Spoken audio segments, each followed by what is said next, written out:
Bir haftanın neticesi. Bratan bunu qarmağınız bu bag'anag'i. Qarmoq bilan oddiy yo'l. Akalar buni baliqni qarab turasiz, hozir ko'lga yiberamiz. Ko'p odam teraziga o'lchab yibermadingizlar ko'lga deyapti-da. Tavakkal kelib qoldi. Ya'ni hozir ko'ramiz. Bratalar qarab turasizlar, ko'lga yiberamiz aka. Ko'p odam yibermadingizlar, qurib o'lchab turibdi dedi. 35. Mana. Akamlar guvoh. Yiber, to'nka. Islom shu. Chekgut. Islom mana qarab turing. Yek odam bo'lib ko'taringlar. Bratlar qarab turinglar.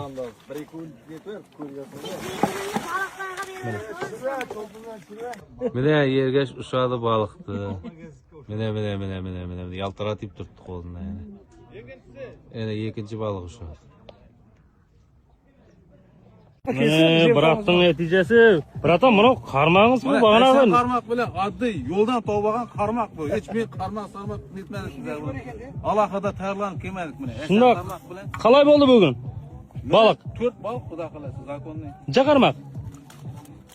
Ekan dexanskiy etib boylab qo'ydi mana. Dehqon qadim bu ata buvaniki deb. Yana qarmag'a qarang. Tayyorlanish yo'q bizlarda. To'g'ri, tavakkal keldik. Rahmat aka.